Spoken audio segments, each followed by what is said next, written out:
Hello and welcome, I'm Ashysource, aka Ashy, and today I'm going to be talking about Dragon Age the Veilguard and some news that they just released not too long ago, and just going to be a catch-up video. I'm going to be talking about the accessibility spotlight and their specifications specs spotlight thing that they had for their blog post and some other stuff. So if this is the type of content you would like to see, Dragon Age news or bioware, then you're in the right place. So like and subscribe to see more. Let's jump into it. So first I wanted to talk about that the game went gold not too long ago. They posted about that on Twitter, that it was gold, meaning that is the master version of the game, I'm pretty sure, and that's the one that you will be buying and stuff like that, and all the other stuff will be probably patches if it need be, but that's about it for that gold. There's also a video from Mark Dara, who works on Dragon Age, and he talks about that a little bit in his video, so I'll put that down below for you guys to see. Now we're going to jump into the spotlight. They made a blog post talking about it. There is a really in-depth version that you can read on the EA one. I'll put both of them, but I'm going to be reading the blog post from bioware, so let's jump into this one and then we'll jump into the next one.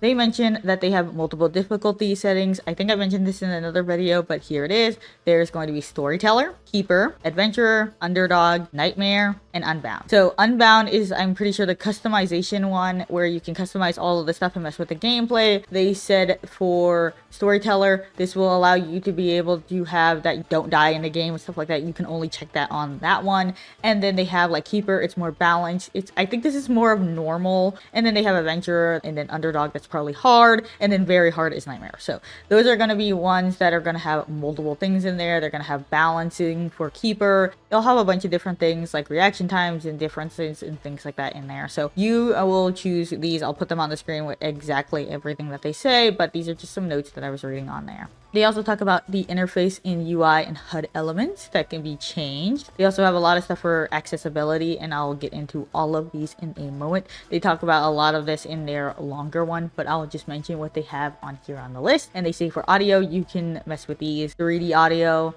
accessibility, SFX, glint, ping, SFX, mono audio, speaker type, volume sliders. They have volume sliders for a lot of things like dynamic and narrow and things like that, so you can definitely mess with those in the game. They also have control, ability wheel controller activation, tap or hold, disable UI hold prompts, input remapping, invert axis of X and Y available, swap left and right sticks, dead zones for sticks and dead zones for triggers, vertical and horizontal sensitivity, vibration intensity, and then we go into gameplay. Combat, they have aim assist, aim snap, combat timing, enemy aggression, enemy damage, enemy health, enemy resistance, enemy vulnerability, and then prevent death, which is only in Storyteller, I'm pretty sure. I think it said that in the other blog post, so that's only if you're on Storyteller. So anyone who's on higher difficulties, you do not have to use that.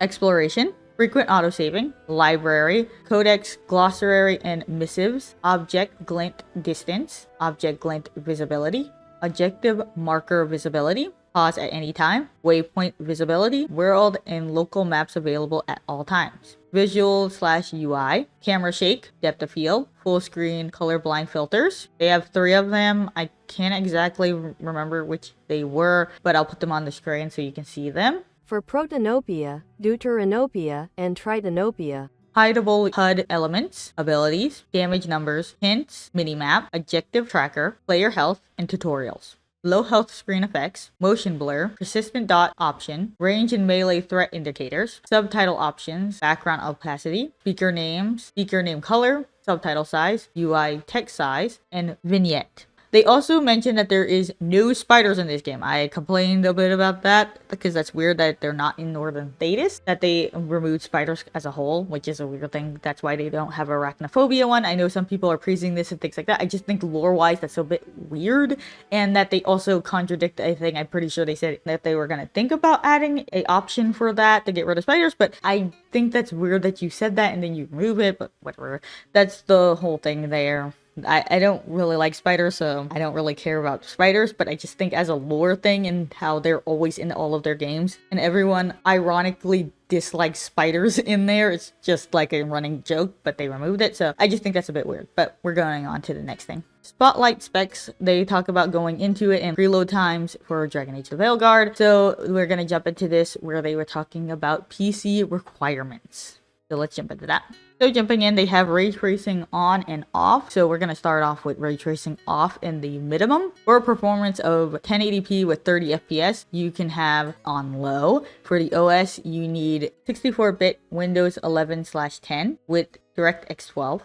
CPU, Intel Cores i5 8400, 6 cores/6 threads. AMD Ryzen 3 3300X, 4 cores, 8 threads. 16GB of RAM.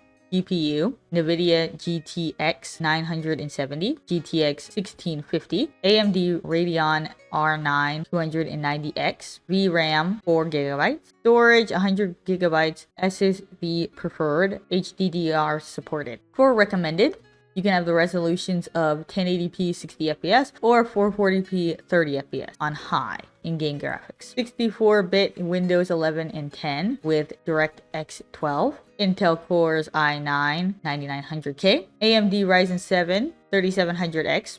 8 cores/16 threads. 16GB of RAM. NVIDIA RTX 2070. AMD Radeon RX 5700 XT. 8GB of VRAM and 100GB SSD required.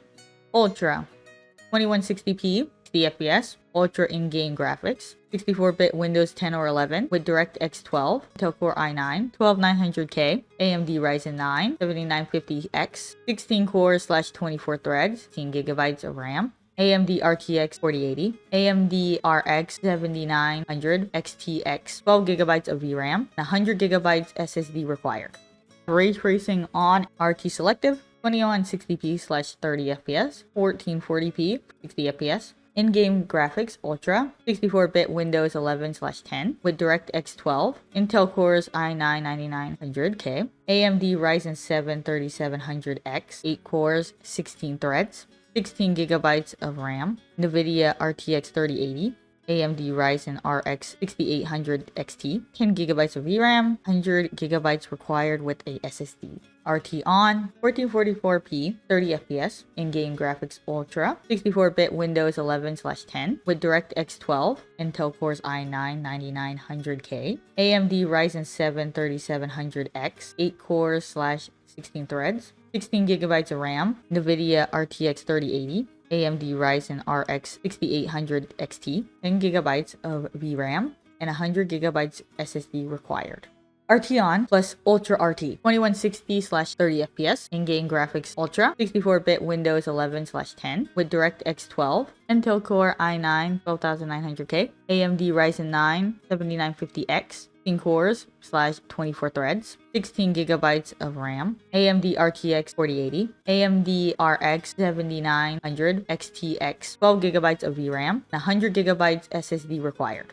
They also talk about how this game will be for higher end rigs will be able to take advantage of the ray tracing, while other will have the medium specs. We're focusing on making it accessible to as many people as possible. And PlayStation 5 and Xbox Series X/S will have the graphics fidelity mode and performance modes targeting 30 or 60 FPS respectively, and that Veilguard was also enhanced for the PlayStation Pro, which we talked about in another video. And then we have the global launch. The global launch will be at 9 a.m. PDT, 10 a.m. MDT, 12 p.m. EDT, 1 o'clock BRT, 4 p.m. GMT, 5 p.m. CET, 7 p.m. PRT, 11 p.m. UTC+7, 9 p.m. IST, 1 a.m. JST, November 1st, 3 a.m. AEDT, November 1st, 5 a.m. NZDT, November 1st. So some of these will be on November 1st, and then the 31st for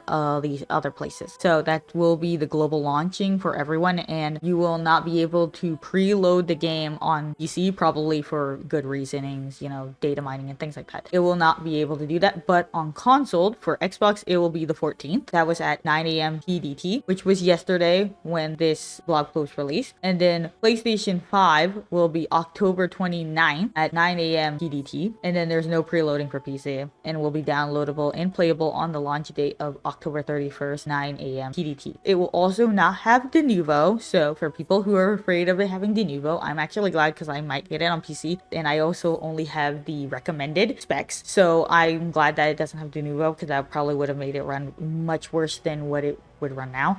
That's about it for this. I don't really have anything else to say about this. I will say that the achievements were leaked and everyone's talking about them. They have very heavy spoilers, so I won't be talking about those because I don't want to be spoiled either. But I'm just mentioning that so you guys know that there are some spoilers out there, and you should be worried because, you know, people might be posting those on like Twitter and other platforms. So be careful out there. It is getting to the end of it. We only have 16 days while recording this, so this is wild that we're super close and that I've been talking about this for this long so far. So that's about it for this video. I don't think there's anything else really other than that, but if there's anything else you guys want me to talk about before the Dragon Age launches or during the time of Dragon Age launching so I can record those before the game comes out, then tell me down below and I'll talk about them. I have some other videos I'm going to go record, but that's about it for this video, so I'll see you guys in the next video. Thank you guys so much for watching. Bye!